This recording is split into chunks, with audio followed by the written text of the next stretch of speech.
د قرآن عظیم الشان له 50 نابیناو حافظانو سره د زین العابدین خیریه بنسټ له لوري د خوراکي توکو مرسته وشوه. نن پنجشنبه چې د روژې مبارکې میاشتې له 18 نیټې سره برابره ده، د زین العابدین خیریه بنسټ له لوري د مهترلام ښار د قرآن عظیم الشان له 50 نابیناو حافظانو سره د خوراکي توکو چې پکې وړه، وریجې، غوړي شامل مرسته وکړه. د یاد بنسټ ولایتي مسؤل ډاکټر همایون لغمانی او غړي قاری محمد جاوید مشفق په خپلو خبرو کې د زین العابدین خیریه بنسټ بنسټګر حاجي مفتاح الدین هغه پیغام مرسته اخیستونکو ته وړاندې کړ چې پکې یو په بل باندې د ترحم او د مرستو ویش په برخه کې پرې تاکید شوی و. الحمدلله نن مو وشو کولی چې هغه مستحقینو ته ځان ورسوو چې تاسې په وینې عملاً چې دا حافظان دي، دا نابینایان دي، دا هغه کسان دي چې د الله کتاب یې په زړه کې ځای ورکړی.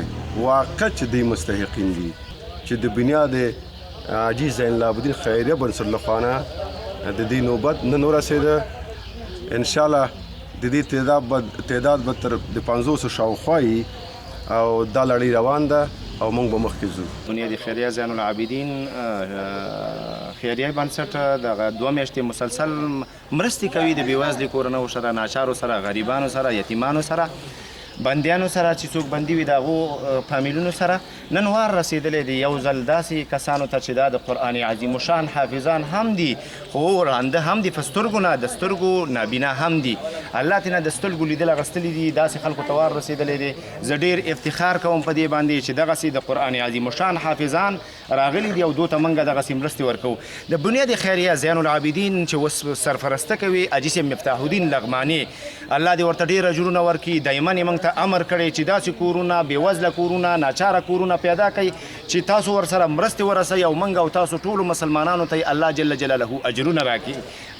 نو خوشحاله یم ډېر زیات چې نن د روژې 18 دی، د روژې 18 دی او د 18 د روژې باندې موږ دغسې قاري صاحبانو سره مرسته کوو. بل لور ته مرسته اخیستونکي نابینا حافظانو په خپلو خبرو کې د زین العابدین خیریه بنسټ له بنسټګر او د ولایتي مسؤلینو ډاکټر همایون لغمانی او قاری محمد جاوید مشفق څخه مننه وکړه چې د دوی ستونزې په پام کې ونیولې او ورسره یې مرسته وکړه. موږ خوشحاله یو چې د حاجي صاحب مفتاح الدین او ډاکټر صاحبانو له خوا نه د خیریه مؤسسې او د خیریه بنسټ او موږ ته دوی مواد مدام دوی موږ یادوي چې روژې مبارکه 14 ټول قاریان د قرآن دي او ما سره ټول قاریان د قرآن دي، بانظمه خلک دي، درانه خلک دي چې د دې درانو په لاس موږ ته د مرستې توجیه کېږي. دوی نه موږ ډېر منندوی یو. زموږ ډېر وخت شو چې ډاکټر صاحب محترم موږ هغې کې نیولي یو او موږ یوازې نه پرېږدي او زه نه یو جهان مننه الله تعالی دې د دواړه جهانونه ښایسته کړي. پروردګار دې د دوی د مړو په اروا ورسوي او دا کار کول اسان هم نه ده لکه دوی چې کوي.